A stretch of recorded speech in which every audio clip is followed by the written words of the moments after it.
Chapter 205. Alden poured what was left of his cup of dried fish mix into a plastic bag that had held one of his disposable ponchos. He couldn't find anything that looked like a waste receptacle here, and the Artonan boy he'd questioned had already escaped into the library proper. After belatedly worrying about the safety of his breakfast, Alden had asked the system about it and been informed, via a message that had an unnecessarily amused tone to it, that Yovqs were bad for his liver. He wasn't going to get sick from having a few, but scarfing them like potato chips would mean he needed to take a potion. They were more okay than delicious, and he liked all of his organs. So why risk it? He didn't think eating another and trying to interpret the gremlin's complete lack of concern one more time was going to result in a breakthrough. He could look into something like this and wonder about it when he got back home. This weekend is too much. Yesterday, Natalie wanted to date me. This morning I'm at a bookclub. I'm a few steps away from finding out what the top library at the Rapport High School looks like, and I've eaten a handful of toxic meat that the gremlin somehow knows is fine and dandy as far as triggering its sacred rites goes. Any one of those would have been enough to fill his thoughts and occupy him for the rest of the day. If all the shocks, puzzles, and must-dos could just patiently wait their own turn, that would be great. On top of that, Stuart had been saying some things before Noan's arrival had interrupted him that Alden was going to need to approach with a clear head. What if there really is a path for me that's just easier than everything I'm scared of? One where shitty summons don't happen. One where I never run out of refusals because I get mostly normal jobs. A path where keeping my head down and being a quiet rabbit, doing a better job of it than I have been, works. It felt like a distant possibility without Stuart standing in front of him saying some version of, literally, "You dumb human. You're going to have to beg summoners to let you do anything more dangerous than wielding a butter knife from now on." What he said made sense. It just doesn't feel real. He wondered if he should ask Yennepace to spend some time during his upcoming Inward Path session focusing on his inability to shake the gnawing sense of doom that had only gotten worse after the submerger crisis. He blinked down at his bag of dehydrated fish. One thing at a time, he told himself. He was in a wizard library, unmonitored. How often could he anticipate something like this happening? He needed to make it count. Moments later, he was stepping through the doorway into the main room. Not what I was expecting, he thought. When Quinnyeth had said she was bringing him here so that he'd have something interesting to do while he waited on Stuart, Alden had been hoping for a moment alone in a place full of books. If he'd had a wish list for the experience, then learning a little bit about contract magic so that he could make good on his promise to Bo would have been at the top of it. But the library didn't have any immediately visible books in it at all. This was one of those places that would never be mistaken for its Earth counterpart beyond the first glance. Rows of shelves curved around the room, and in the center, there were some simple wooden tables and chairs. After that, the differences were more apparent than the similarities. The shelves were covered in collections of cubes, spheres, and pyramids made out of different materials. Mostly stone. Alden actually had an educated guess about what they were based on what Kibby had told him big kids got to use at their big kid schools. You did something to activate them, and they gave you a multi-sensory experience of whatever had been recorded on them. Neat. For the people who knew how to use them. Maybe there are books farther in. Or anything I can understand would be fine. He'd known that reading on tablets and through eyepieces was ubiquitous on the Triplanets, but surely some of the students here liked a book every now and then. The primary did. Stuart's house had a whole library floor specifically called the Manuscript Library. Why couldn't Genothart's single quote H have sparked a fad with the youth? Use his power for bringing printed tomes back in style. Alden walked quickly between the shelves, hungry for knowledge that was locked away inside carved shapes he dared not touch. Breaking one of them would probably shame him, Alisart single quote H, and Stuart. They were tempting, though. Especially when he noticed there were seats built into the shelving units. They were mostly cubbies for one, with compartments in front of the seated person that were perfectly sized to fit the different recorder shapes. He wondered if the setup might be for people who didn't want to run the recorders with whatever spell or technique you were supposed to use to activate them. They definitely had a population at the school who would appreciate something like that. Stuart had said even adults came here for classes sometimes, which meant the nights, which meant people who weren't in the mood to cast. Focus on finding something that you're reasonably sure is safe, Alden told himself. You don't need brain damage to go with the liver damage, and who knows if these things are human-friendly? Not long after that, he heard voices coming from the direction of the door. At least 3 people, he thought. No. Not yet. He sped up. It's the weekend. Go sleep in some more. I haven't found anything good yet. He'd seen the number of first meal offerings in the entry room, waiting for takers. They wouldn't be there if the library didn't regularly receive plenty of visitors even on the students' weekends. When he reached the last row of shelves, only more recorders greeted him, and beyond those shelves, he encountered the wall. The boy who'd confirmed for him that he was eating meat earlier was nearby in a window seat. He had a cube in one hand and a tablet in the other. One eye was closed. With so much going on in his head at once, the guy probably wouldn't notice Alden unless Alden walked right up beside him and spoke into his ear. He kept his distance anyway, and he stayed quiet. Should I put on the Pasiva to flash the commendation? He wondered. Yet another situation Tuck and Yano didn't cover. When roaming a library in search of a quick wizarding education, which version of my outfit is less suspicious? He pulled the Pasiva out of his messenger bag and put it on. A few steps later, he caught a glimpse of himself and the reflective surfaces of a few metal shields that hung on the wall. Well, now I definitely can't risk anything too embarrassing.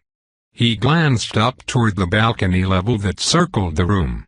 That partial second floor might hold something different than the shelves down here did. He could see that there were cabinets up there. And he might have some more privacy to browse if he kept away from the railing. The voices of the students who'd arrived a short while ago were still chattering away. It seemed this library didn't come with an expectation of quiet. He made his way around the edge of the room to one of the ladders that provided access. It was built of woven roots that weren't connected to anything alive, as far as he could tell. While climbing, he would be visible from almost the whole lower floor. If anyone looked up. The worst that can happen is someone asking me what I'm doing. It won't be some sign to everyone here that I have an authority sense and need to be taken into custody to avoid confusing the entire known universe. He still took a few seconds to invent an excuse he could give as soon as he was questioned about his purpose. He'd say that he was going upstairs to admire this awesome learning space from a different angle. That would have been a strange-sounding reason if he was at Chilena North, but he thought it worked here.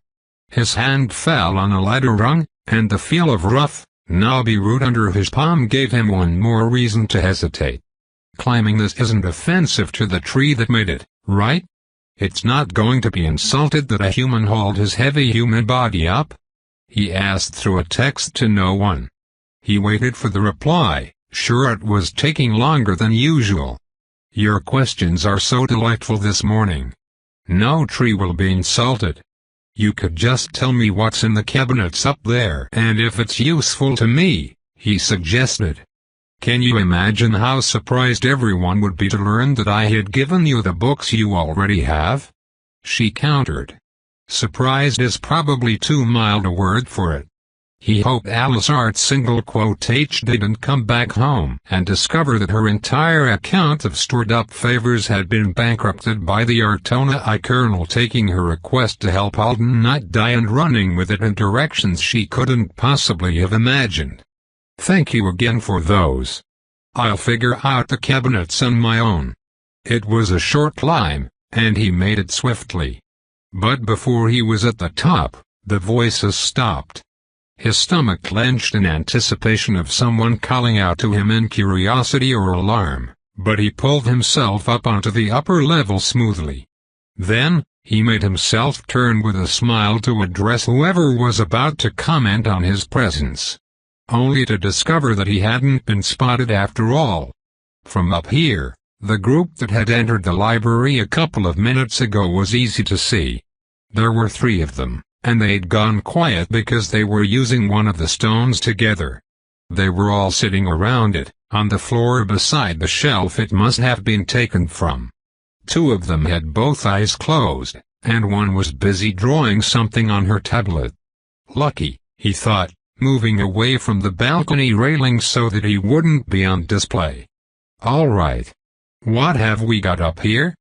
Cabinets about the same height as him were arranged so that they formed the walls of short, narrow aisles. Woven rugs on the floor between them were decorated with poems about the duty and pleasure of acquiring knowledge. The railing stood at one end of the cabinet corridors, and at the other, floor cushions were evenly spaced against a wall covered in huge paintings that Alden saw as blurs of uninterpretable color. He was familiar with that type of magic from Artonian artwork he'd encountered at the same museum where he'd had the realistic volcanic eruption experience on a school trip. They were paintings you wouldn't be able to see unless you were positioned correctly. It was supposed to increase their impact if you only viewed them from the ideal angle. Right now, he was more interested in the contents of the cabinets.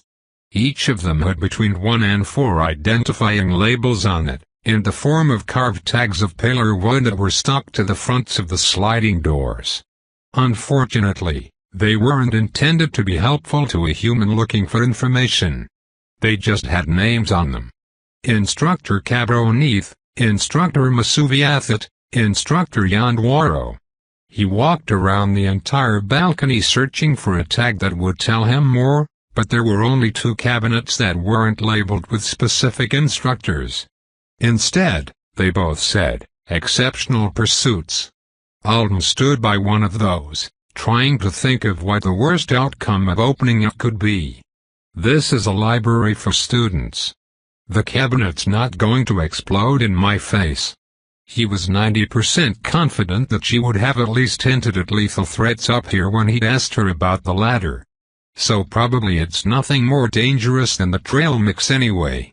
He stood as far back as he could, took his stylus from his bag, and gently pushed the door with the tip of it. He intended to open it just a crack to start with, but it glided aside smoothly, as if he'd given it a firm shove. In the moment when it slid back faster than he'd expected, he thought of multiple reasons why he shouldn't have opened it that were better than an explosion but still bad. What if there was an alarm? What if the cabinet was full of something extremely light-sensitive that would be damaged if he didn't cast a protective spell first? He let out a breath as the contents were revealed.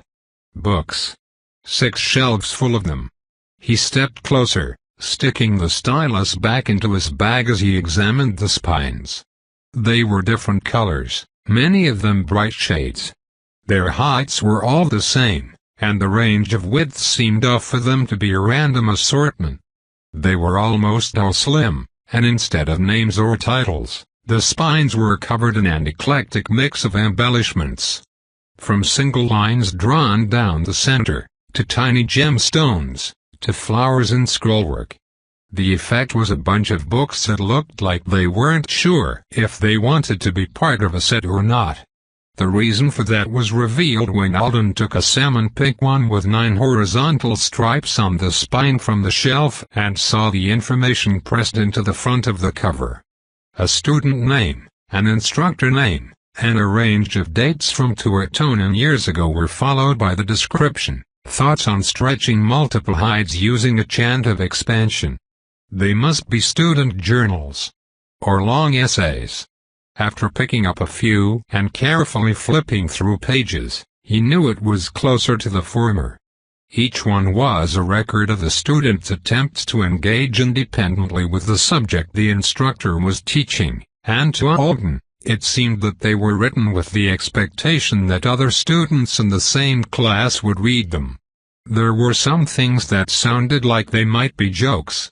And there were lots of compliments and mentions of gratitude toward classmates who had offered the journalers insight into the subject they were exploring.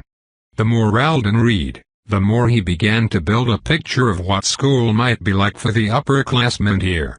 Ending your study journal abruptly, without any major revelations or answers to the questions that had prompted you to start it, seemed to be fine. The closing could include the author expressing relief that they'd solved a problem that had been bothering them, or it could be them frankly telling the reader that they were getting bored with it and stopping for now. That, combined with the fact that these were in the case labeled exceptional pursuits, made him think that the point of the journals was to pursue a personal curiosity beyond the scope of what the students had to know to satisfy instructor requirements. Classmates interacted with most of the journals by adding notes at the end to thank the writer, point to relevant reference materials, or mention that they'd started studies of their own on a similar subject. And being quoted in someone else's journal was a thing at least some of them took seriously. There were multiple instances of journalers asking someone for their thoughts and then not getting a reply back for days because the other person was crafting a paragraph that was almost always deemed astoundingly insightful when it was finally included. It might just be that anyone making one of these only asks the biggest geeks in school for advice. The journals weren't what Alden had hoped for as far as educating himself went. But what he'd hoped for was a great big book called Tattooing Yourself with Friends Who Are Sometimes Cats, a guide, and that wasn't the most reasonable thing to want. These are actually so neat, he thought, admiring the journals. But they stung him, too. A little. More than a little. Because even though these were written by young people, he was years behind them. Decades, Alden. Admit to yourself that it's decades. And that's assuming you keep getting your hands on new books. The authors didn't seem that far away from him and the teenagers he knew in many ways. The person with the pink and black journal had a good sense of humor. The bright red one with the yellow vine on the spine was super social with their learning. He or she liked to involve as many members of the class in the project as possible. Someone who wrote in a dark gray one drew a diagram, illustration, or chart on every other page with elegant flourishes. Alden could follow the journeys their thoughts took from curiosity to comprehension. But while he got a sense of their personalities and could see that their knowledge was growing, the specifics of that knowledge, the questions they were asking and the answers they were arriving at and the magic they were describing, he couldn't figure it out. These are the pursuits that someone thought were exceptional. Maybe if I read whatever is in the other cabinets I'd have more of a chance. He slid the red one back into its place. Probably that's the last time I'll ever touch this, he thought as his fingers withdrew. Because he couldn't imagine ending up in this library on his own again without making some leaps, and no matter how many leaps he made, he couldn't imagine ending up here with time to appreciate the writings of one student in one class on reversible transmogrification. Reading these whenever you want is something you have time for if you're one of those wizards down there. He pictured the students on the floor below him. Not me. He told himself it was one of those things he was going to be okay with because he had to be okay with it. It worked well enough for now. He moved through the journals more pragmatically after that, just glancing at the subject on them to get an idea about whether they could be useful to him even if quickly skimmed and poorly understood. Viewed in that light, none of them were. The students in these classes were dealing with magical questions that were way out of his league. I should have asked to see a lower library. This will teach me not to try to graduate from kindergarten ahead of schedule. He was halfway along the second shelf, reaching for a green book, when the one that was 4 down from it suddenly caught his eye. It was an average thickness, and it hadn't stood out until now because it was sandwiched between others that were also in pastel shades. A purple so soft it was almost white, with a silver swoop near the top. That's Stuart's worry-out color. That's it exactly. He skipped the others to take it and found that he was right. The pale purple journal was from last year. Stuart's single quotation's name was stamped on it above a silver line that squiggled a couple of times before disappearing over the edge. Inside one of the silver curves was a small shape Alden recognized. The round shape, a not quite spherical blob maybe, with pointy rays protruding from it. It's the symbol he embroiders on some of his belts. According to the cover, this was Stuart's study of mysteries from the history of teleportation and how to approach researching them without resorting to unethical methods. Cool. So he was already thinking hard about magical transportation when he wrote this. Alden wondered if this study was sparked because of his budding interest in Maker of Narrow Ways or if it was the other way around. He opened it and started reading from the first page because he was sure Stuart would be offended if he skipped to the middle.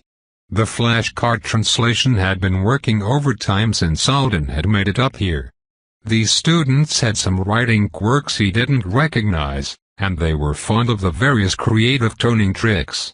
While Alden would have liked the word game equality it gave the reading experience at another time, right now trying to figure out why a journaler wanted him to experience the logogram for hominess simultaneously with a thought they'd had about laying animal skins out in sets of 2 would make him crazy. By contrast, Stuart's opening page was refreshingly straightforward.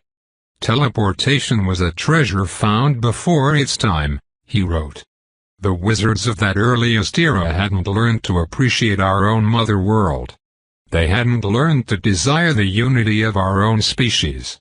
If legends have truth in them, then the first Artonan to leave our planet did so because he was trying to reach a mountain top. The only thing more shocking than the strength of his authority must have been his inability to judge what the effects of using it would be. Alden fought back a laugh. So Stuart's not too impressed with the legendary first teleporter. Obviously, this isn't an uncommon opinion among wizards trained as we are today. I doubt anyone will ever solve the mystery of whether or not that legend is true, but since we are still trying to learn what happened during teleportation accidents that are documented better, I intend to study the ethical questions that arise from that research. I would like to form thoughtful opinions about this subject and share them with all of you so that we can hone one another's understanding. I'll begin by looking for information about the practice of collecting blood from the descendants of those suspected of dimension piercing. After that, he made a reading list, then blazed through it with lots of commentary Alden couldn't hope to understand without having access to the references.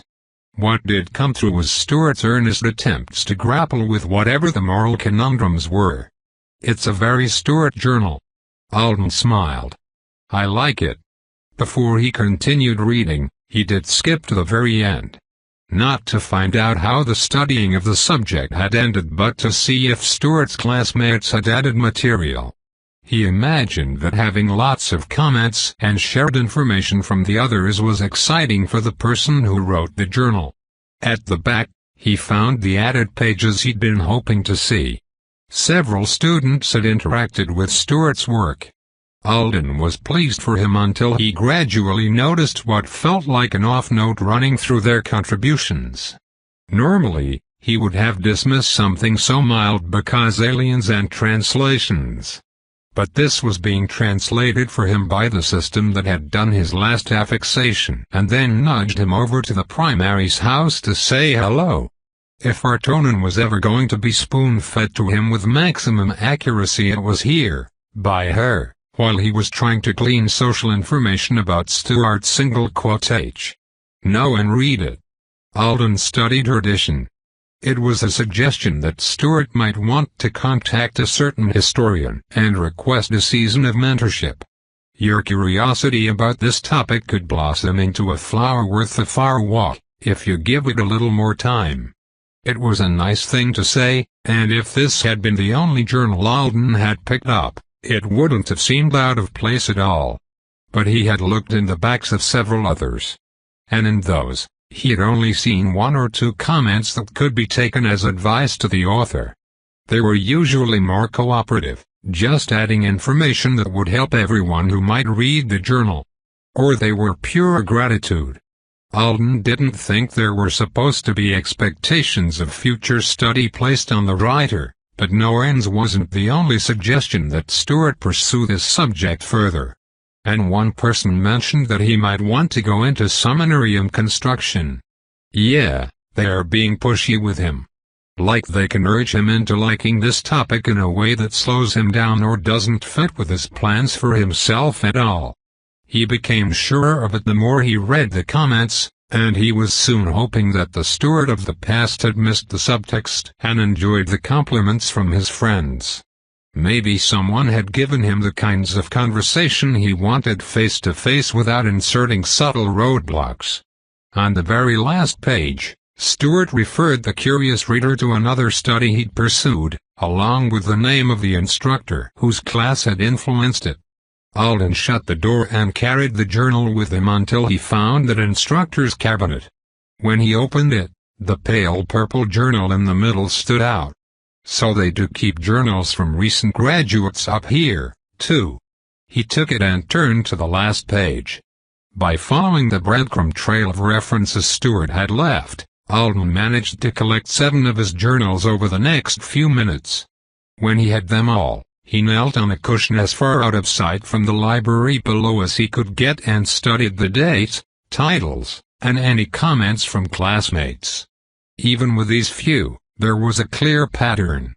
The 2 that seemed to have been written before Stuart announced that he'd made his choice had classmate interactions more like the ones Alden had seen in the others he'd read. Then came the ethics of solving teleportation mysteries. From that point on, it had changed.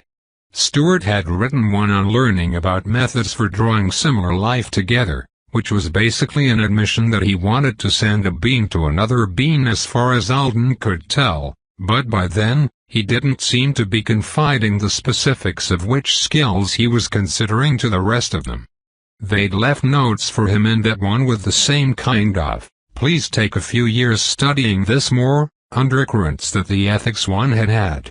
Alden didn't think they would have done that if they'd realized this was a skill-specific interest, because the one journal that was absolutely, undeniably a study written by a future knight trying to figure out what skill he might like was completely devoid of comments. Like they'd all refused to read it, or refused to acknowledge that they had. Perhaps that was their only recourse. Alden hadn't seen any criticisms in the journals. Maybe if you didn't have anything nice to say, you just didn't say anything at all. The subject of Stuart's study for that one was skills rooted in concepts of connection. It was the thickest of his journals. The single blank page at the back, waiting for a comment, was crushing Alden's soul. He had 2 warring impulses as he stared at it. The first was to grab a pen and write the most glowing praise for Stuart's skill choice he could think of. The second was to take the journal away from the library because the adolescent wizard twits who shunned it didn't deserve to have access to it anymore. Before he could talk himself out of either course, a loud voice from below said, "You saw a human in here?" And Alden's thoughts raced straight toward a fact that suddenly seemed very obvious.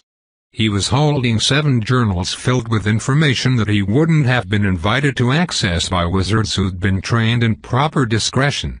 He'd gotten so invested because these were Stuart's. But 7 was a lot. 7 was too many to put back on the right shelves before someone who was interested in looking for him found them, and 7 journals by the same author was less, just looking around, and more, I am intentionally collecting these for some purpose. What if Stuart's mad that I looked at them? What if I get him in trouble? Whoever's downstairs could be up here in a second. Do something.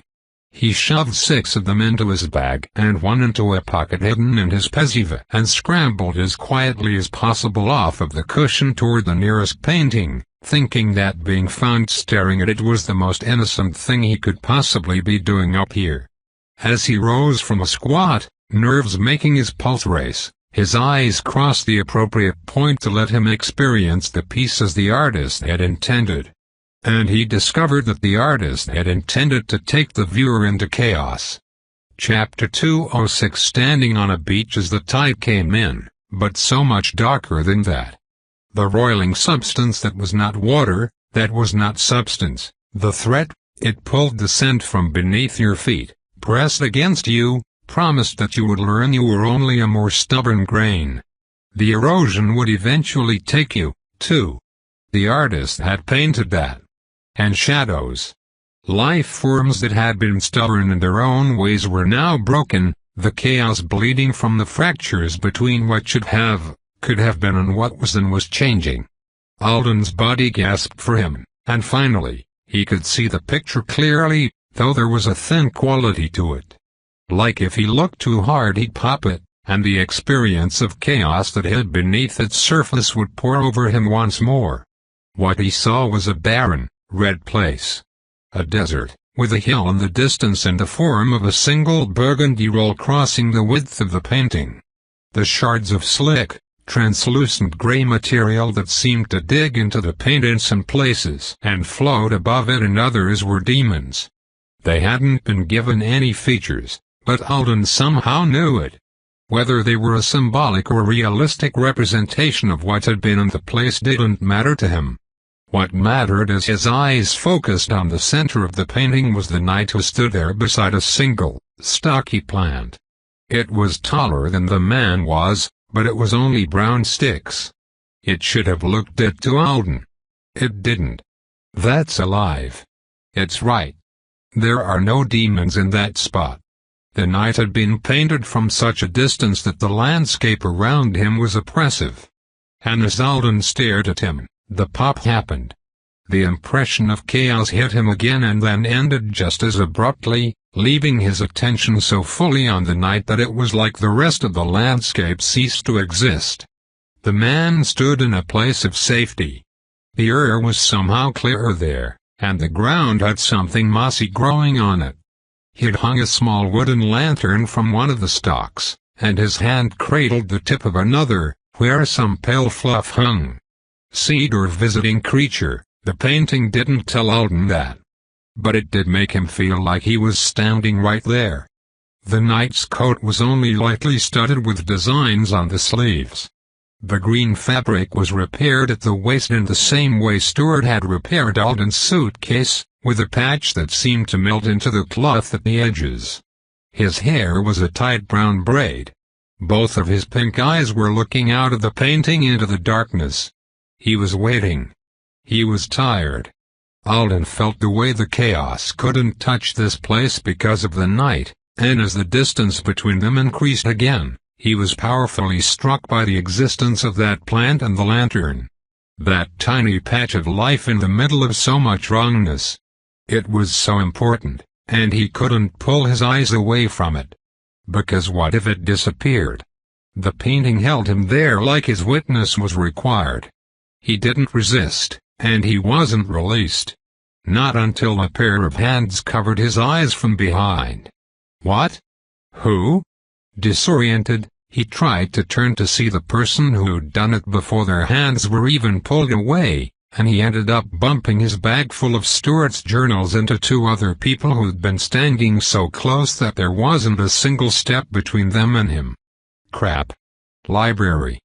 People. Several people. Books I shouldn't have been reading. The hands disappeared. He's well. Look how well he is. So there's no need to call instructor or large single quote H. Everyone go back to enjoying your study, please. Quineth. I just said not to cover his eyes. What if he? Human, can you speak? Alden. His name is Alden. I told you thrice. Alden, are you damaged? His mind is probably damaged. He wasn't aware of us at all. He might still not be aware. His features are tainted by obvious distress. Hush. He's just not speaking because you were talking so much. I'm all right. Can't I have some space? Alden said to the chattering group of 6 Artonans who surrounded him. The one who covered his eyes and declared him well was Quineth. In her outfit with the woolly cape, she might have looked more put together and official than the other students, who were all dressed differently from her and from each other in what must have been their casual weekend preferences. But since they were all shooting her looks with 1 or 2 eyes and sighing, the impression was ruined. I am well, Alden insisted more firmly, holding his bag under his arm, afraid he'd bump into one of them again and the fabric would split open, spilling journals all over the place. Because that was reasonable. The art here is very good. I was appreciating it. I told you, Quinette said, sounding confident but looking relieved as everyone finally took a step back from him. The sprout of hair sticking up from her clip waved merrily. Alden was enjoying himself. He was enjoying himself too much if he didn't notice us calling out to him and poking him, said one. They were poking me? Who enjoys the paintings up here? Said another. He said appreciating. Quineth said enjoying. How long was I standing here? Alden wondered. Again, I think we must call instructor Allard single quote H. Even if avowed Alden has now been forcefully denied greater than interaction with the painting. The one who'd spoken was a boy who Alden guessed might be the future knight Quineth had gone to greet. He was the only one other than her who hadn't been in the library when Alden last looked down over the railing. Is he a Allard single quote H fan? It was only a judgmental leap, based on the facts that he wanted to call the instructor and he wore 2 clips in his long purple-black hair in the exact same style Allard single quote H favored. They weren't jeweled, but they were identical in shape. I'm very well. Alden tried to look bright and healthy and like he hadn't let himself be glued to a painting for an unknown length of time. Tyon Allard single quote H is a busy person. Who already gave me behavior notes once and seems like the kind of involved teacher and older brother who'd definitely lecture me for half a day on how to avoid being all human in front of the artwork. And that was the best of the likely outcomes. Alden didn't want Stuart to get the lecture in his place. I'll let him know I appreciated this. He pointed toward the painting, careful not to look at it except through his peripheral vision. When I see him again. Probably soon. I think Stu and I are going back to his house soon. Not too soon, I hope, said a girl. They've only just gotten a chance to talk to him after so long. And No cares so much about him. I'm sure she'll think of the right thing to. She trailed off, turning one eye to the boy who wanted to call Allard single quote H and blinking the other at Alden. He's enjoying the morning with those he hasn't seen since he went to his preferred university, the boy said. I can't imagine Stuart Leaf's song, even after this much time, one of them said. Do you think he's alright at the kinds of parties they have? Of course he's not. The rumors of course this avowed who has just had a frightening experience doesn't need to hear us gossip about other wizards, the Allard single quote H impersonator said. He's about 2 sentences away from me deciding I don't like him much. That's right. Quineth chimed in. He doesn't need to hear about Leaf Song. Nobody needs to call anybody. Say doesn't need to worry. He needs to sit down and have productive study time in our quiet and peaceful library that is so safe for humans. Alden will come with me. She looked like she really wanted Alden to come with her, away from all this talk of tattling to a faculty member. Thought Alden, the name familiar. Tor. Sent away with no and for showing too much emotion that day in the snow. All grown up and becoming a knight himself now, if I haven't misunderstood who he is. Strange how that day was so much more recent to Alden than to the people who had actually lived through it. And through others after it, he reminded himself. A satyr gave Gwyneth what must have been the 50th look she'd gotten since Alden had regained his senses. "You're not going to get in trouble," he said patiently. "What about me? Am I going to get in trouble?" Alden wanted to ask. "Is Stuart? What if Arlart single quotage checks my bag and finds a bunch of journals on magical topics that haven't been spread around widely on Earth? Is there a privacy of the school tattoo to go with privacy of the house? And how irate will Stuart be if they have another tattooing of the guest fight here and now? She's definitely going to get in trouble if you tell on her, a satyr," the other girl said. She left the Avowed alone in the top library without even warning him about the paintings. "I knew how this kind of painting worked," Alden volunteered. "I don't think you should blame Gwyneth for that. And I think you should trust me to know if I need to speak to someone or not. I'm capable of making decisions about my own well-being." He positioned the shoulder with the commendation on it toward a satyr on the pretext of turning to address the group. "This painting was just so good. Now I know to bring someone with me if I want to look at ones that aren't made especially for my species. Gwyneth, let's go so that my presence isn't a distraction for these students. I don't know all of your names, but thank you for your worry and poking." His mouth might be saying, "Let me go," but internally, he was wishing that they'd all go away for 2 minutes so that he could put the journals back. They didn't. Instead, he got belated introductions to everyone. A satyr introduced himself as declared a satyr, which confirmed Alden's earlier assumption that the declared title referred to someone who'd made the choice to become a knight but hadn't yet had their first affixation. A satyr talked less stiffly once it was decided by the majority of the others that Alden wasn't in need of help and that no harm had been done. One of them thought he must be the first human ever to set foot in the rapport school. Another was curious about how he knew Stuart well enough to be a family-approved guest. And though that was the most obvious thing for them to wonder, Alden was completely unprepared with clever answers. He said, "We met at Leaf Song, and we've been staying in touch since I was rescued by the Quaternary." Then he tried to be vague when they asked follow-ups. It was like he'd shown puppies he was hiding bacon in his pockets. They sensed his story. He couldn't come up with any non-Baconi responses when they pried, and they pried a lot before he finally made an inelegant escape by telling Gwyneth he needed a tour of the nearest bathroom. "I've almost forgotten the mission isn't common knowledge. Stuart's whole family seemed to know. The primary said he would appreciate me not telling, and I know Stuart would appreciate me not telling. I guess when this comes up I need to imply we met in his lab class and hit it off or something." Alden left the bathroom and found Gwyneth waiting in an alcove just down the hallway. "I thought we could see some of the classrooms next," she said. "Would you like that? Is Stuart still busy?" They finished with the book, and he decided to help Giller and others prepare materials for one of the guest instructors who'll be coming this week. Alden wondered if that meant the reunion was going better than he'd feared it would after seeing the journals. He hoped so.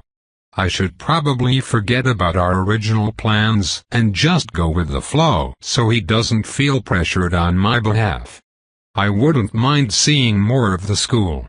It would be the reverse of the tour he'd given Ashurti, he realized with amusement. Like the universe was balancing itself out. One Artonan tours human high school. One human tours Artonan rapport school. He was looking forward to seeing more of it. "I am sorry about the painting," Gwyneth said. "When Asay and I came in and they were all trying to gently call your attention away from it so that you wouldn't experience a shock, I was afraid I'd made a horrible mistake with Stu's new companion." She started down the hall, and Alden moved to walk beside her. "I can take the blame for that myself. I should have known to be careful of the paintings. It must be similar to the way he was so susceptible to the inward path at Yenupez's House of Healing. I've had experience with getting pulled in by things like that before. They were walking past a window blazing with sunlight, and Alden had to squint to see her properly. The hallway beneath their feet transitioned smoothly from wood to grass for a couple of steps, then back. It was a feature Alden didn't see a reason for unless it was aesthetics or a need-to-have ground element here on the upper floors. "Did you really like it?" she asked. "The paintings up there. I love them." "I did like it. Not in a simple way like I like warm sun or good food, but it felt like an important thing to see. The chaos wasn't too much." "It wasn't real chaos," Alden said. There had been enough distance and enough difference that it didn't give him flashbacks to his own time and a world stripped and altered by corruption, thank goodness. It was like the painting, or its creator, knew exactly how to control the effects so the meaning wasn't lost in the horror. "I only started accessing the top library this year. If I could stare at them as hard as you were, I would," Quineth said. "Our nights. It's wonderful to see people I know choosing to place their hands and feet where the knights who came before did. I know a Say would choose it before he ever said it. I don't know what it will feel like on the day when I see him painted in that way, but I know it will happen. If you are so stoked that some of your classmates are making the choice, then why won't you respect Stuart's?" Alden was still angry about the skill research journal with the blank comment page. It was hard to forget about it when he was carrying it farther and farther from the shelf it belonged on with every step he took. Maybe he wasn't picking up on every detail that made things the way they were, but he couldn't imagine how Stuart could have experienced his old school friends ignoring that one journal as anything but a slap every time he checked it for replies. Luckily, before he asked Quineth that question in what would no doubt have been a challenging tone, his better judgment caught his tongue, and he picked up on what she'd just said. "Only accessed that library this year." Plus Stuart was surprised she had chosen Vittery already. And no one made the comment about her doing it as soon as she wouldn't look silly for rushing. Quineth was younger than Stuart, no an Sator. Maybe by a significant enough amount that they had never even shared classes. And she hadn't had reason or time to read a graduate's journal, as far as Alden knew. Don't group her in with the Gokarachs. She's a nice person who was excited to show off her vanilla candle from Earth. "You want to be a Sator's Vittery," he said. "How did you decide that? And is it something that's sure one sees a night? How does everything flow now that you've both made your choices?" "We don't have an obligation to each other," she answered. "I can still change my mind about how I want to serve the needs of the rapports, and of course a knight can always decide not to have a Vittery dedicated to them. Assay's been my older sibling in behavior for years, though, so we know each other well. I'm not brave enough to do what he's doing, but by deciding early that I'll help him, I'll make some of his troubles fade. He can choose his courses of study with confidence that I'll make up for any lack. He can tell me all his secrets, and I'll keep them eternally. He hasn't told me any yet, but he could. And don't tell him this part because it's a surprise. I'm doing everything necessary to qualify to go on his first mission as a casting assistant. I only have to convince everyone I'm ready, and I'm sure I can." "That sounds brave to me," said Alden. "It's not brave if you're not fearful." Quineth turned her head to look at his commendation. "As you know, I like your Peziva. Who embroidered your honor upon it?" Alden told her about Tuck and Yinoo. "Human rehab single quote yes, like you." She started down a staircase Alden recognized from their trip up earlier. It was on an exterior wall, and the windows overlooked the grounds. Alden could see the Backup down there, with no company other than her interesting stick. "You're the first human any of us in the library had ever seen close enough to talk to. Sorry if I'm not the most wonderful representative." Stu must think you are. If it's not rude of me to ask, when are you going to grow your face hair? Alden laughed. I'm already growing it, but there's not enough of it yet to look good. I shave it off. When my beard is fuller I'll probably try it to see if I like it. Beard, Quineth said. She definitely just added that to her English vocabulary list. Is there a ceremony when you decide there's enough hair for a good beard? Not in my culture. Maybe somewhere. I don't know. There should be. I'm the first human any of them have ever seen up close. That wasn't surprising in one way. Humans were a fraction of the avowed population, and they weren't a big fraction. But in another way, it didn't match with the impression he'd gotten at Leaf Song, on Anzidora, and with all the wizards currently staying at Matadero. Maybe I'm always running into human enthusiasts just because I'm human. A lot of the art single quotations hadn't met one of us until I visited either. He was trying to work out how to ask, if you rapport kids are all so curious, why don't the adults just summon one of us for you to meet? Without it sounding off. Quineth didn't give him time. Earth was such a controversial resource world. Even some of the rapport folk who summon avowed very casually won't call your people unless their service is irreplaceable greater than. It's changing, but rapport changes more slowly, I think. The first thing Asay asked when I told him you were here was whether or not I was sure you were a human. Like I might have been confused about it after walking with you all over the school. She trailed her hand through the fringe on the bottom of a tapestry as they left the stairs behind. He was so surprised that he asked that before he even wanted to know about Stu finally coming back. Asay thinks instructor Allard single quotage is hinting that he hopes we'll include his brother in the beauties and traditions of school veterinary service. Do you think that's what the instructor wants? Did he say anything to you about it? The doodle says Stu will be here tomorrow, too. So we have time to plan something special. Alden's burning interest in why Earth was so controversial was dampened by the question about Stuart. Quineth was asking so sincerely, like it was obvious to her that Stuart's personal guest would be on board with a plan to fill his life with special veterinary service moments. It threw him off balance. She's just asking if Stuart wants to do veterinary traditions with them. Maybe he would under certain circumstances. Maybe it's gone well with Norrin and the others, and he'd love to now. But he was totally going to run away from them all earlier. And there was the assumption that Allard single quotage was giving them all hidden signals through their chore list, of all things. It feels like she's scheming against Stuart without realizing she's scheming against him. The messenger bag on his shoulder felt heavier than it had a moment ago. Deciding what to say was hard. Stu is very sure he wants to be a knight, he said. He hasn't changed his mind. Maybe he would enjoy spending time with you all and experiencing the traditions with you, but I think he would be hurt if you only included him in something special for the wrong reason. She stopped and faced him, so he stopped, too. Do you think the reasons are bad? I don't know what all the reasons are, Alden said slowly. But if Stuart single quotage knows them and disagrees with them.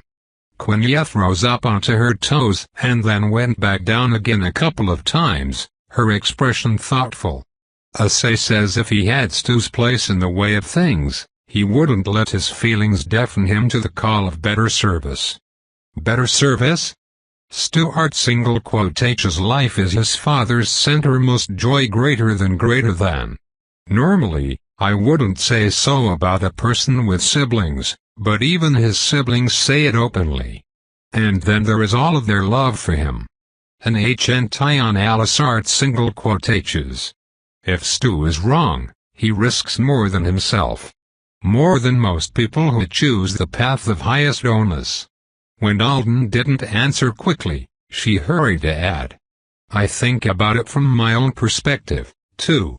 There are no knights in my family, but I have a say to consider. I know for sure I'll be able to carry the role of Valerie, so even if I do love the paintings and imagine sometimes trying what I'm not sure I can do would be too selfish. Wouldn't it? She looked like she was really hoping for an answer. I don't know, said Alden. But Stu is sure. And the primary gave his permission. Only after his son got his foot chomped and his leg exploded while hanging out with people committing a criminal act. What was the primary thinking? Declared a Sator probably made the most thoughtful choice for himself during his own choosing season, he said. I doubt he had time to choose more properly for declared Stuart H than declared Stuart H could. So he gave her a friendly smile because he didn't want her to feel like he was mad at her. She seemed more like the Gokaretch's kid sister, who had jumped the gun on her own choosing season a little bit if she was confiding hints of wistfulness in the outsider she had just met today. I'm not sure what Tion Rallard H thinks, but the book is something Stu requested for me. I needed to see one for my mind healing. I hope the instructor only wanted to do a fun thing for the children at this school while he was helping me anyway. My respect for him will be profoundly diminished if he used his brother's kindness toward me to manipulate him into a situation that makes him unhappy. Quineth gasped. Probably the word Alden had used for profoundly was too strong. Claiming I'll lose respect for a knight is kind of wild actually, he admitted to himself. Rallard H would have to be heinous for him to actually stop respecting his sacrifices, and so far, all the guy had done was get him a herd creature and possibly nudge his little brother and his little brother's former friends together, using Alden as an excuse. Well, I said it, so let's not backtrack on it when I'm trying to make a point. Thank you for offering to show me the classrooms.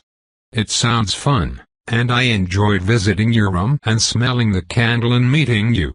But I want to go see Stu now. If he's busy, I don't mind watching and waiting.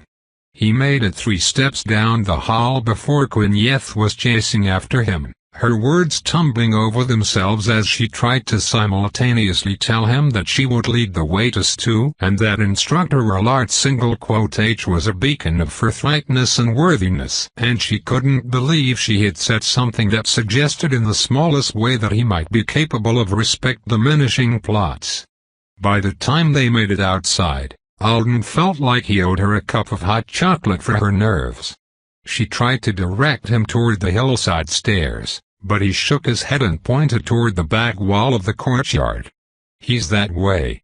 She blinked. Let me send a message. They were all supposed to be at. I know the way, Alden said. I can target him. It's part of my skill. He could feel Stuart in the direction. Hello. I'm coming your way, he texted. If you don't want me to, shout or send a spell or glare at me when I arrive. It was absurd that he could run around the rapport and sleep in the same cottage as Stuart, but Stuart still couldn't text him back without impersonating Vuel. He didn't have the I Am Vuel tablet with him here as far as Alden knew. No shouts or spells came, so Alden climbed up the root-festooned courtyard wall and headed uphill. It was almost too steep for the first few steps, but it became more manageable. I'll leave, Quineth said suddenly from behind him. No, says I should. He looked back at her. She was just standing there on a hummock that was half root, half soil, watching him hopefully. He wondered if she wanted him to give her permission to stay. It seems equally likely that she wants me to tell her I changed my mind about Rallard H. Do you want a piece of fruit from Earth? He asked. The next time I come I could bring you one. Or maybe honey. Bees make it. Yes. She exclaimed. Yes. I will have a gift for you, too. He watched her go, then sent a message to remind himself to buy honey. Only a couple of minutes later, he and Stuart found each other under one of the trees. Ah, they got him in the whole outfit, Alden thought, taking in the side of the woolly cape and the long skirt-like layer that split in the front to reveal the pants. It was a cool-looking uniform. "I'm sorry our plans were interrupted." Stuart spoke with unmistakably false cheer. "I hope you enjoyed the bookclub and the school. I'm glad you got to see the interior. It's an important part of the rapport, and I." Alden let the primary son ramble until the purple faded from his ears.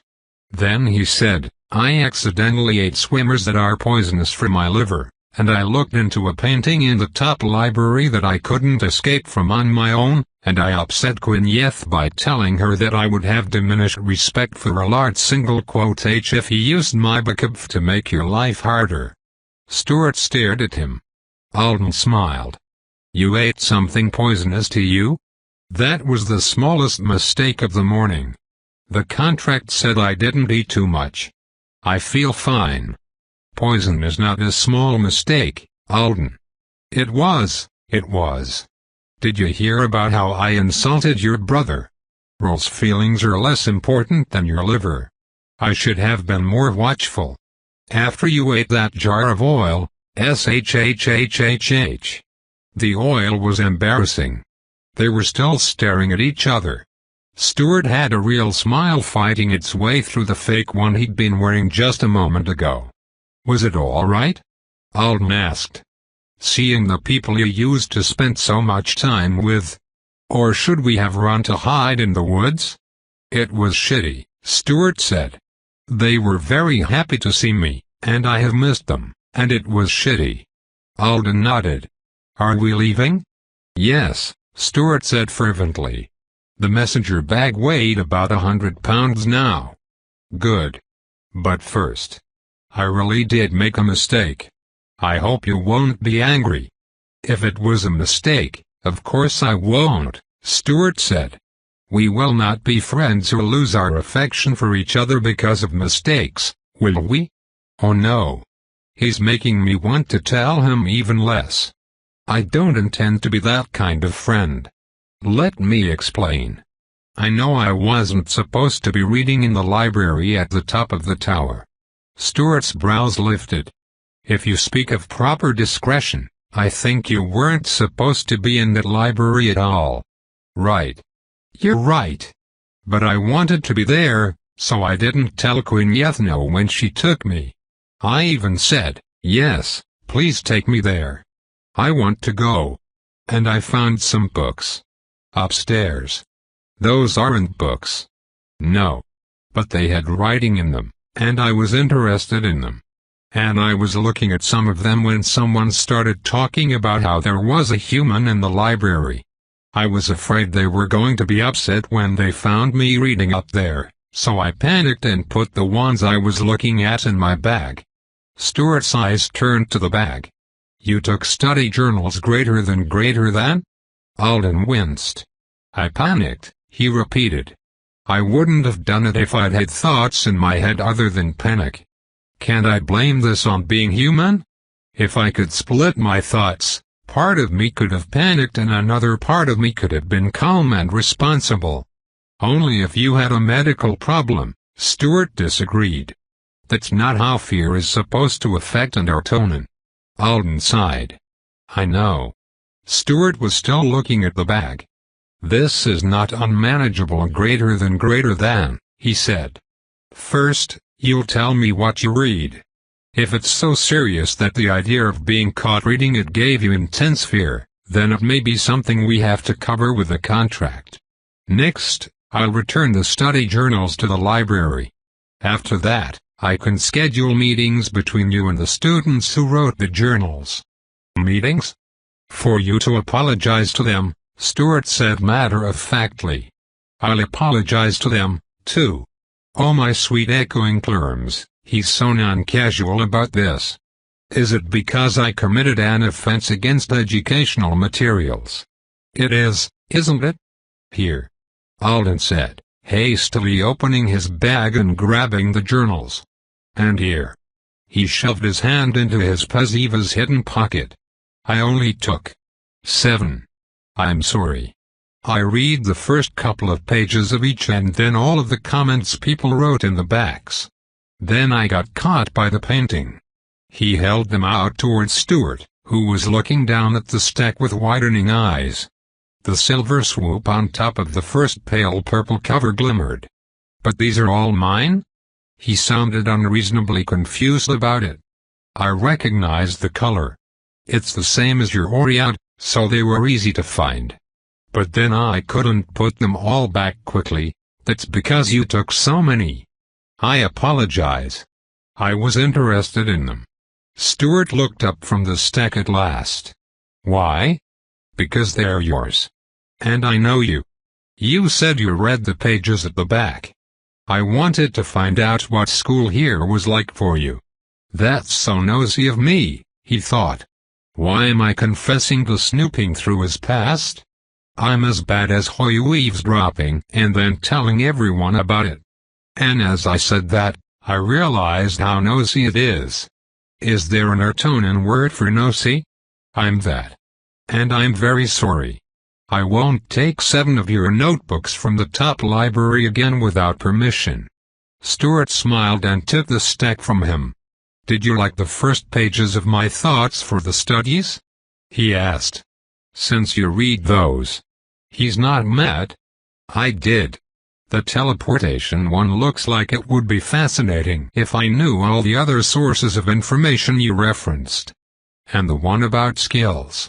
I could tell you were working hard to figure yourself out. You were finding your way toward Maker of Narrow Ways, weren't you? I imagined you taking your time to find the perfect skill for yourself. One rooted in concepts of connection, even though it severs. It's very meaningful to see a record of that. Stuart held the stack of journals to his chest. I was doing that. Thank you. Alden waited for him to say something else. He kind of expected it to be something about not eating poison or not picking up manuscripts in the first place if you were afraid of being caught with them. Let's go take some more things from the school, Stuart said. What? It's important to have others acknowledge your strength and determination, isn't it? I respect yours. There are rings here I can use to create much more realistic demon-like effects with my casting. I think we should use them to train you this afternoon. Is this a reward for my mistake? No. I just want to give you my sincere best, since we are learning partners of a sort today. He strode down the hill toward the school. It took him a while to realize Alden hadn't followed right after him. Rust-colored eyes turned back questioningly. I'm coming. Thank you. I'll do my sincere best, too. Chapter 207. Alden's fingers sank into cool, dark mud that hadn't been here the last time he had fallen in this spot on the forest floor. He was breathing hard, face hot, and he felt another bead of sweat sliding down the bridge of his nose to drip onto the ground between his splayed hands. One end of the thin gray cord he'd been using as his tripwire was still wrapped around the leather cuff on his wrist. He could feel his ori out there, hidden underneath, loosening as his adrenaline from the last attack faded. The hazard mimic that Stuart had taken from the school for them to use as their pretend demon had gone down. But so did the wedge-shaped shield he'd been holding as his second line of defense had blown a short distance away. It was made of an ultralight foam that caught the slightest of air currents when Alden wasn't preserving it. Stuart was planning to let his Ria be single-quote-T play with it after they were through. Oh, said Alden. Wasn't that one unfair? An invisible blow had struck him hard enough to send him flying. After the hazard mimic had fallen in from behind. That one is why you should listen to me and fight from inside the car. Stuart's footsteps approached, and Alden looked up to see a hand being offered. It was covered in the rings Stuart had selected from a supply the school kept in a room full of magical teaching tools. They were dueling rings that had been made to introduce random flaws into the effects Stuart created when he activated them. So sometimes the ring that was supposed to make the soil shift under Alden's feet created a large mud patch, and the one that hit him with nasty invisible blows could miss. Or weave around to get him from behind, apparently. He shook his head. "Your hands are clean, and I'm gross." "Mud is so frightening," Stuart said. "How will I ever recover if I get some on me?" Beating Alden up slowly over the course of the past few hours had obviously been what the primary son needed to unwind. Alden took the hand in his muddy one and let Stuart pull him up. To get to this place, they teleported from the school back to the sibling hold with all their supplies and then hiked. The trees were spread out a bit here, and there was enough space for the scenarios they were acting out. A half-grown tree had been assigned the role of the car a few times, and a pile of decaying leaves raked together by magic was often Kibby. Alden was uncomfortable with how easily leaves blew apart dramatically if he made a single mistake, but he was telling himself it was good for him to think about consequences. Stuart usually stood over by a much larger tree while he was directing the hazard mimic with one hand and adding creative touches to its attacks with the dueling rings on the other. That tree also served as their discussion and regrouping spot. They headed over to it now. Alden drank from a pitcher of water that had tasted much better before other Alden had shown up wearing her delivery harness and carrying a liver cleanser Stuart had ordered. Because he kept worrying over the consequences of a human liver being only okay instead of extra healthy for a day. The Rehab single quotee was off amusing herself in the forest now because she didn't like the hazard mimic. It was a kind of expandable, rubbery surfaced polyhedron that was currently the size and weight of a bicep. It was set to respond to Stuart's direction, or to take initiative and charge or flee on its own depending on what Alden did to it. Alden looked at where the mimic rested. The device had sent up a shower of dirt and careened off to the side after its impact with his tripwire, which had been costly. He had extended the line pretty far because Stuart was adamant that close engagement could not happen until the demon was weakened or unless Alden was working from within the car. This was the first time they'd run through the tripwire scenario. And this result was no good. It was dead. He was glaring at the mimic while he drank his bitter liver-cleansing water. It made the happy deadly injury chime. "I'll show you what happened," Stuart said. "Let me change out your brake plates." Alden turned his back toward him and felt him tugging off some of the protective tiles that adhered to the black shirt and pants he was wearing. The clothes were flexible enough to move in, but too snug and much too hot. Not that he'd want to exchange them for something more comfy. This gear had been taken from the school, too. Some of the small tiles reduced impacts. Others dealt magical effects. Together, they were ensuring that Alden only ended up with bruises instead of broken bones. The ones on top of his shoulders and around his neck were supposed to help protect his face. Stuart had said that if they didn't, he'd just be teleported to a hospital. "You know, for someone who's so worried about me eating a little poisonous you're very willing to hit me hard with those rings. I'm respecting your goals. Experiencing a poisoning isn't one of them, is it?" Alden liked that they were both in the kind of mood where joking around was happening. The morning hadn't been what either of them expected, but the afternoon had been great for him, if they took the bruises out of the equation. And it didn't feel like Stuart was bored either. "Done," said Stuart. Alden turned to see him holding out a double handful of the protective tiles. Most of them were only cracked, but a few were in pieces. Stuart always showed off the damaged ones before adding them to the growing number in their trash basket. "Do I need to pay the school for all of these?" Alden asked as he heard them all clatter into the basket. "I would. There are several training facilities I have access to and would like to visit," said Stuart. "Especially to practice the spell that I used to move the cater bean. I don't visit them because people either annoy me or cut their own practice short when I'm there. So I think if I want to destroy some brake plates and borrow some rings after all this time, then only as someone in need of shaming greater than would bother me about it. And I would challenge their thinking. You would tell them they were gokraches. I would ask them to explain their objection to me in detailed language and very slowly, so that I could hear them say why someone who has passed through the cottage of oaths can't choose to use a few small tools. That would probably be a more appropriate reaction than calling them animal names. Stuart's smile was self-satisfied. Is the cottage of oaths where you swear the oaths that are necessary for you to become a knight? It's the place where we prepare for them. In my household, not everyone has a cottage for it. Before we can complete the oaths, we have to shape our understanding of what it means to be a knight of the mother planet. We experience and contemplate a series of selected memories to do that. Oh. Before Alden could get a handle on that and ask follow-up questions, Stuart was beckoning him to look at one of the tablets that had been recording them. Here. This is when the demon hits your tripping string, and the contact does severely injure it. The hazard mimic stops coming toward you, and you've signaled me and gotten permission to preserve the wedge already. That's good. Alden watched the mimic smash into the tripwire and then tumble over itself, the 4 points that made up its legs pointing briefly skyward as it flipped.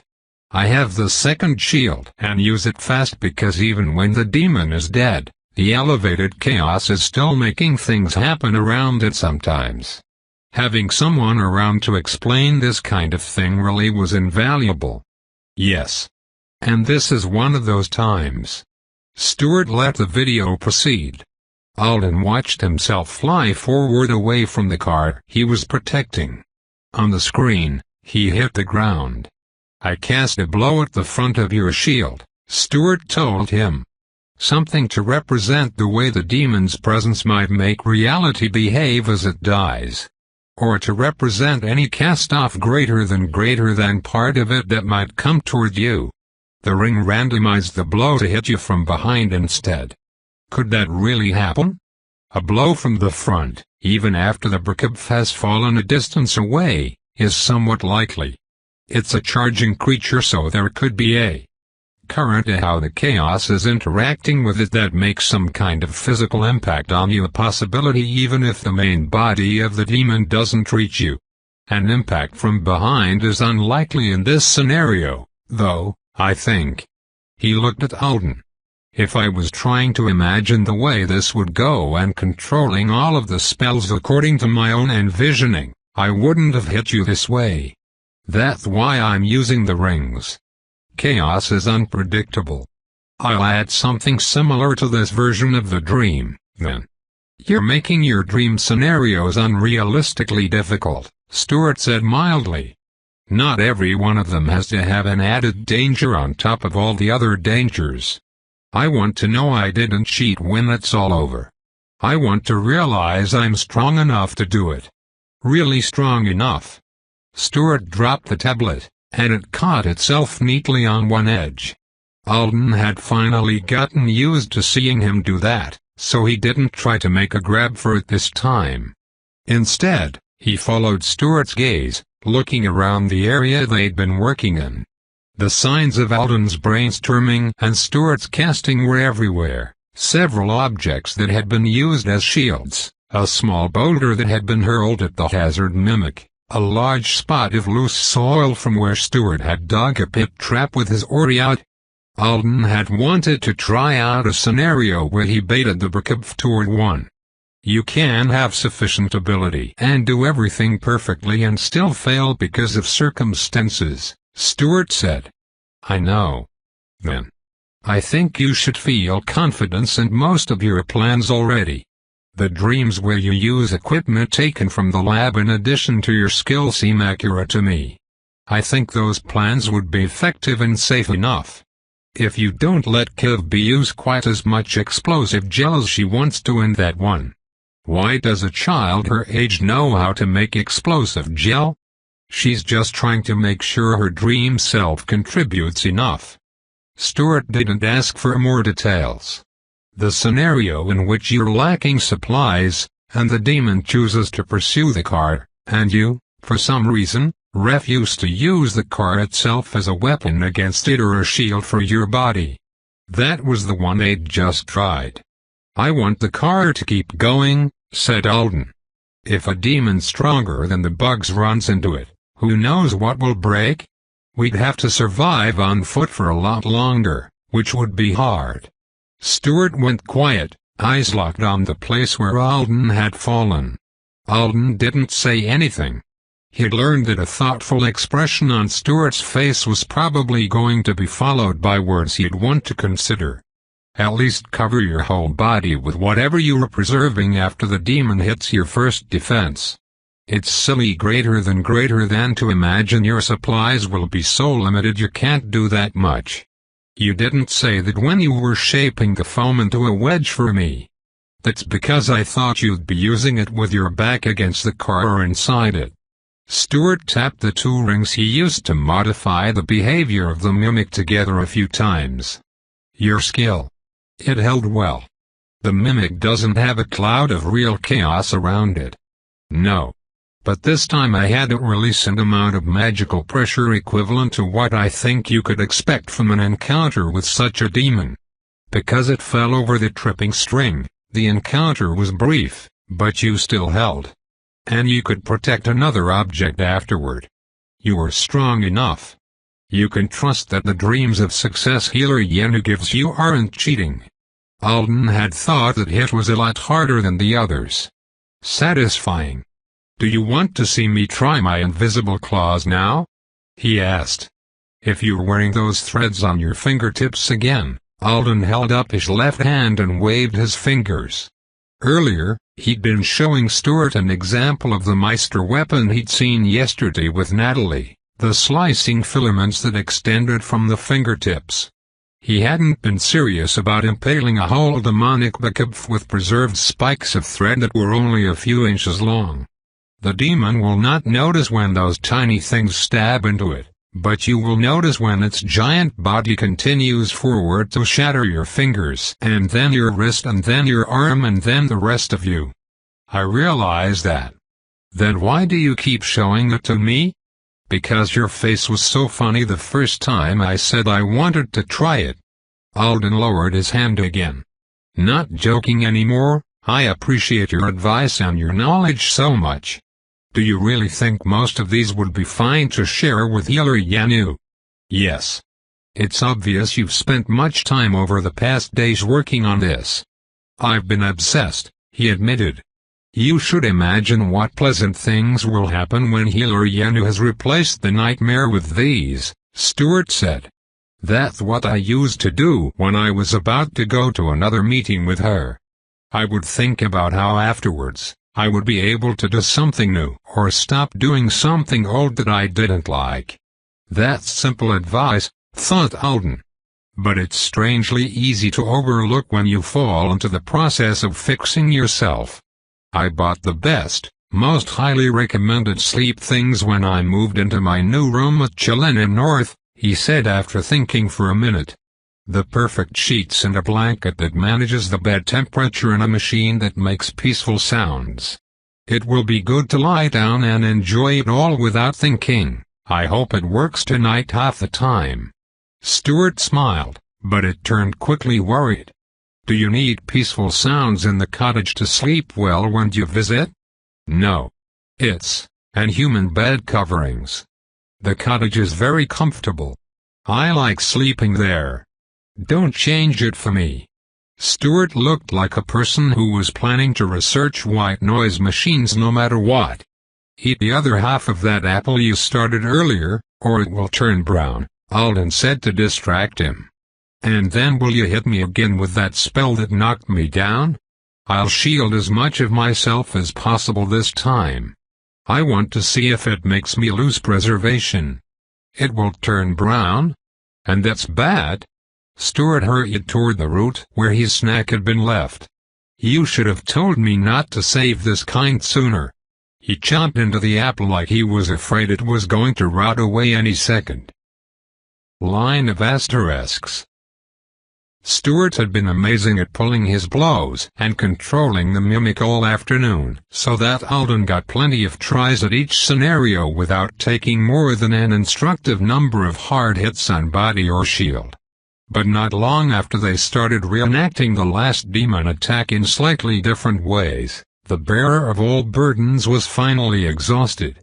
Alden was disappointed when it happened, not only because this had been a valuable practice, but also because they'd developed such a good task-focused camaraderie.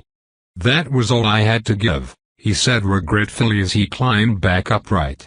The poncho he'd been preserving flapped around him, barely held together at the neck after being on the receiving end of a strike from the hazard mimic. Beneath the shredded plastic, the protective shirt was covered in cracked and broken tiles from reducing what was left of the impact. "It was well done," said Stuart. "You've learned that you can do what you want in the dreams, and you've built plenty of memories that Yennepaith can use to help her in her work." If Alden wasn't imagining things, he sounded disappointed it was over, too. While Stuart collapsed the mimic back into its portable starting size, Alden went over to their base of operations and took off the shirt so that he could remove all the brake plates more easily. Broken ones in the trash, good ones in the carrying case. He was delighted to find that it wasn't actually 100 degrees in this part of the forest, despite how he'd felt all afternoon. This safety suit had just been made for a species that liked way more insulation than him. "For all I know, this is the winter version." Stuart had said it was the only size large enough for him at the school. "This has someone's name written on the inside in some kind of white stuff," he said.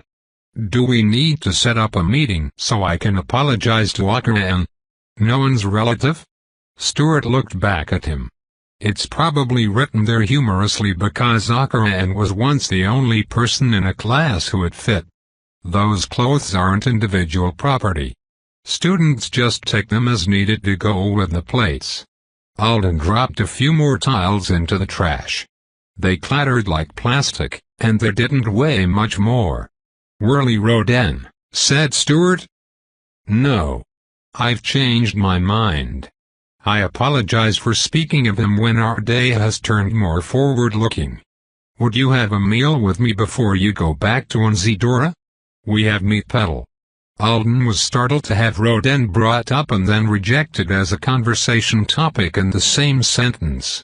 He turned to see Stuart kicking leaves back over the dirt he'd dug up earlier. Alden wasn't sure if putting the forest back the way they'd found it was important, or if Stuart was being fake busy. "I was going to be here a while longer if you aren't tired of my company. Meat petal would be delicious. I did plan to sleep on Earth, though, so that you don't have to stay awake until the middle of your night to send me back for my classes tomorrow." "I don't mind staying awake," Stuart said immediately. "Eventually, you will mind how inconvenient I am if I don't try to minimize it. You already have to do a couple of chores because of me." Alden peeled off the final tile and laid the shirt over the nearest root, then he reached for his messenger bag. It was stuffed with the clothes he'd changed out of earlier. "And if you want to say something about Rodin, you should. I'm curious, and I promise not to ruin the rest of the day by telling you how much I hate him repeatedly." Stuart kicked a few more leaves before nodding to himself and walking over. "Maybe you will meet some wizards who behave improperly to your detriment greater than. I hope not. But I've been disappointed by many people since I started studying at Leaf Song, so maybe I hope for a little too much." Alden snorted. "Only a little." He pulled his own cleaner, drier shirt over his head and belatedly realized that this conversation might have been kicked off by Stuart spotting his tattoo. "But I do think the commendation makes your chance of being summoned for inappropriate jobs as small as an ant's grain," Stuart continued. "And I think your whole life, may it be long, may not bring you into contact with a second wizard who is much like Rodin." He glanced at the spot where the tattoo had just been hidden, and then, for some reason, over at Alden's bag. "Whirly Rodin is selfish, angry, and distressingly weird greater than. I do not understand him well, and what I understand, I do not like at all. Stuart's lifted chin and tone of condemnation somehow made the blunt language even more delightful than it would have been anyway, considering the subject. Alden was pleased to learn that there was a word for distressing weirdness that sounded like someone was trying to say eek 3 times as fast as possible. I'm glad you gave me your perspective on how summoners might. Probably, will. See the commendation, he said. And I have been wondering lately if I underestimated Rodin's selfishness by a little. Stuart's lips twitched up. Only a little. Alden groaned.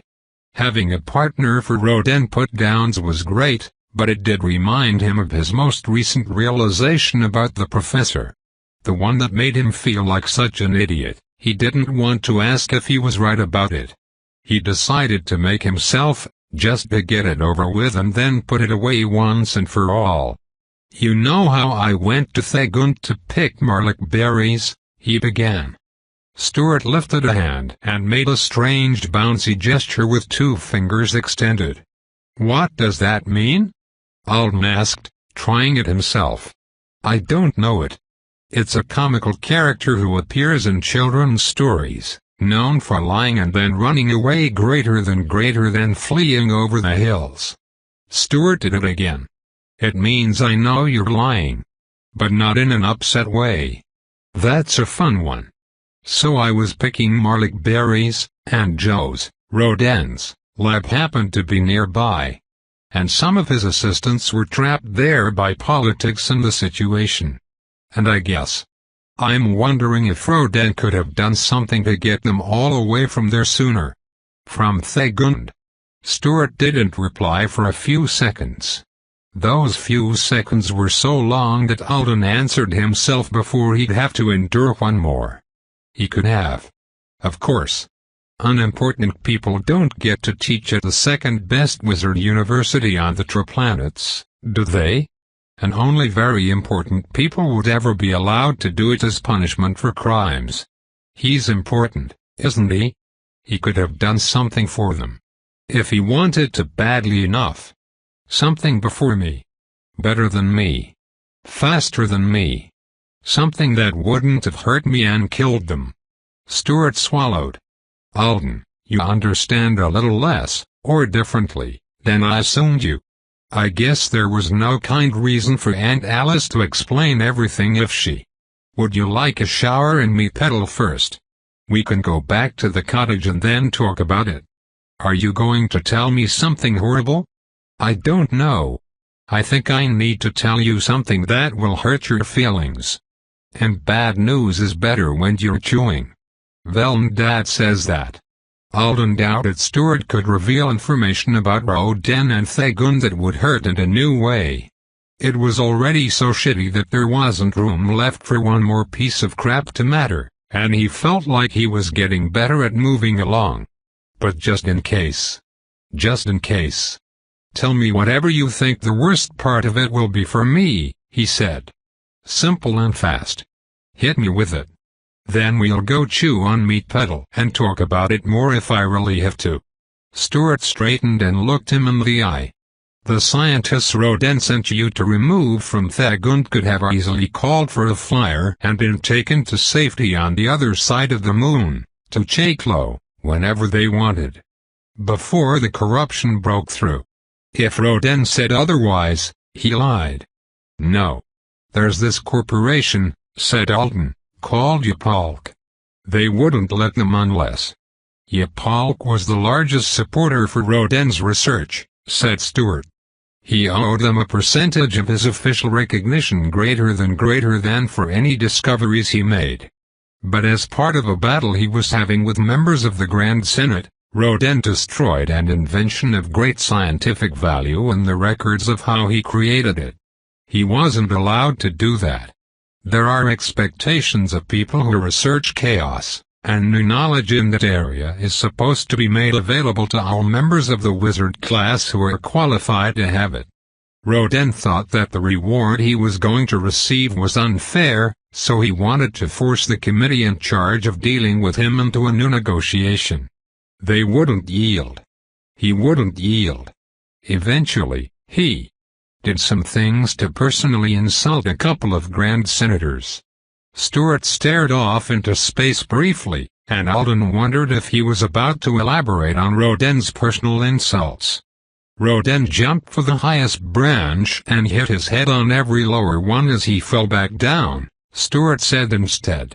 So he lost his labia. Polk was supposed to recover whatever information was possible without Rodin's help. He was ordered to give his assistants permission to tell the new owners what they'd been working on. Instead, he broke all of the secrecy contracts that protected the research they'd done over the past years completely, and told Polk to make new ones with everyone at the lab. If they could. Stewart said that last part in a "can you believe it" voice. Breaking the contracts was bad? Alden asked. The information his assistants had didn't belong to them and Rodin alone. And he was known for letting them be very involved in his studies. It wasn't safe to just let them leave and tell whoever they liked how to build a new kind of artificial demon. That was what Rodin claimed they'd done. Hello? What? I don't know exactly what Rodin's reasons were. But it meant all of his assistants needed to be bargained with, and it took a long time, and the longer it took, the more opportunity he could find to change his situation. The most loyal ones were still there at the end. It was almost the same story Alden had been told.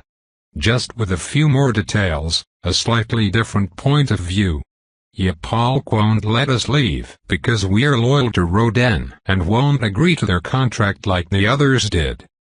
Polk won't let us leave because we're loyal to Rodin, and if we don't agree to their contract, we can just go build some artificial demons in a garage somewhere? Alden shook his head. They wanted to get away from that lab. They did. They were scared. They were so glad I was there. They wanted to get away, but they wanted to do it in a manner that gave their wizard the most control and leverage greater than possible, said Stewart. He took one step closer to Alden. I think.